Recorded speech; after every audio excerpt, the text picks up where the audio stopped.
voix de sopraniste contre-ténor qui rappelle celle des castrats de l'époque baroque. Fabrice Di Falco est entré dans l'histoire de l'art lyrique en France. Sa voix et son talent sont reconnus par tous. Il est notre invité ce soir, mais avant de l'écouter, nous regardons ce portrait signé Francis Chibrien, Cathy Piacha.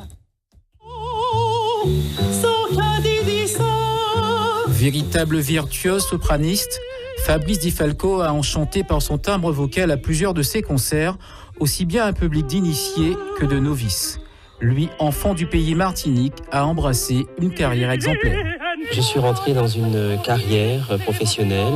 Nous sommes amenés à faire beaucoup de concerts dans le monde entier pour rendre hommage à la musique des castrats du XVIIe et XVIIIe siècle, faire revivre tout ce répertoire de falsettistes, de sopranistes. Détente de la mâchoire, les dents. Aujourd'hui, une autre démarche pour le chanteur lyrique qu'il est, attirer et dénicher de nouveaux talents dans cet art qu'il a su intégrer à sa vie. Tout a commencé à Paris, dans cette église. Une masterclass dans cette bâtisse, la première édition de Voix d'Outre-mer. C'est parti.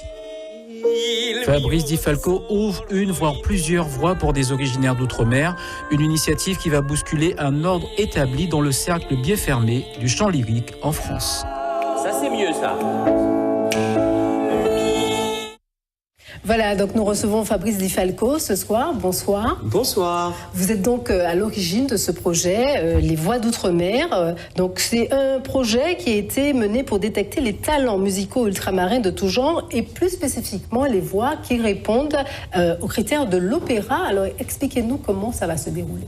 Alors en fait, ce concours Voix des Outre-mer, il est assez particulier parce qu'il permet, avant ce concours, d'avoir des masterclass de chant gratuites. Souvent, dans des concours, quand on se présente, si vous voulez, on a avant un professeur de chant où on vient de conservatoire et on a une formation avec des professeurs, et même on fait déjà des masterclass. Il y a d'excellents professeurs en Martinique de chant, dont également en Guadeloupe, mais en collégialité avec les professeurs de chant, des écoles de musique ou des professeurs de chant privés, nous avons décidé, si vous voulez, de les aider avec l'association Les Contre-Courants. Nous aidons les professeurs avec ces masterclass, 3 masterclass, octobre, novembre et décembre, afin de perfectionner leur enseignement et surtout d'emmener les candidats devant un jury de personnalités de Paris, qui va venir en décembre en Martinique pour pouvoir écouter ces candidats. Alors, ils vont passer les auditions. Exactement, c'est-à-dire que pendant octobre, novembre et décembre,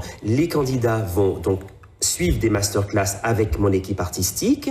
Et puis, en décembre, des jurys viennent de Paris pour pouvoir les écouter. Ensuite, on va élire 2 candidats de la Martinique, 2 candidats... Ça va se passer lors d'une finale à Paris. Exact. Alors d'abord la finale martiniquaise, ensuite en décembre la finale guadeloupéenne en décembre, et puis fin janvier les 2 candidats martiniquais, les 2 candidats guadeloupéens vont retrouver les 2 candidats qui représentent les ultramarins à Paris, et fin janvier les 6 candidats des 3 régions vont pouvoir devant des personnalités lyriques, dont la marraine Karine Deshaies, qui est une de nos grandes divas de l'opéra, avec également Monseigneur Macaire, également le Monseigneur de Paris. Si vous voulez, nous aurons avec des personnalités artistiques du milieu de l'opéra la possibilité de choisir la voix de l'Outre-mer 2018. Très bien. Alors vous insistez, ce concours est ouvert à tous, à tous les talents, pas seulement ceux qui sont versés vers l'opéra.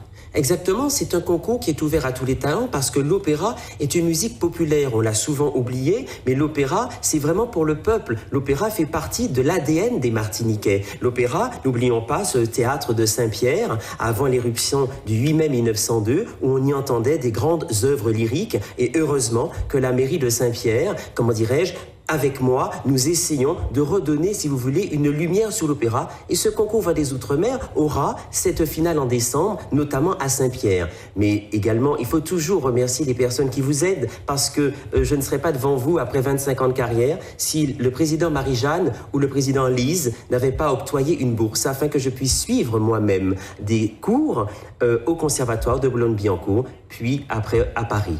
Très bien. Alors, L'opéra n'est pas très répandu en Martinique. Comment est-ce que vous allez inciter les jeunes à venir s'inscrire à ce concours?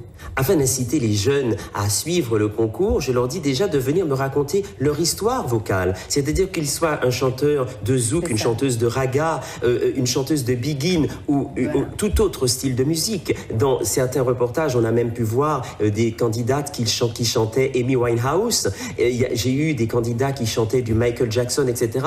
C'est très important, si vous voulez, d'abord de faire une rencontre humaine, une rencontre vocale. Et puis, il y a toujours dans tous les chanteurs qui aiment la voix, qu'ils soient, comment dirais-je, dans les églises catholiques ou même dans d'autres religions, quand on est animé de passion vocale, on a toujours des fois envie de toucher du doigt le monde qui paraît élitiste de l'opéra. Je suis censé, avec l'équipe artistique, leur montrer que le milieu de l'opéra, qui est certes élitiste, ils aient tout à fait leur place. Voilà, très bien. Alors, nous allons suivre très attentivement ce concours et nous vous retrouverons, bien sûr. Je voulais juste vous dire que les auditions se font grâce à l'hôtel La Batelière, à l'auditorium, et grâce... C'est noté. Merci. Au lycée de Bellevue. Voilà. Merci. Merci beaucoup, Fabrice. Merci de m'avoir reçu. Chaméret, pas molly.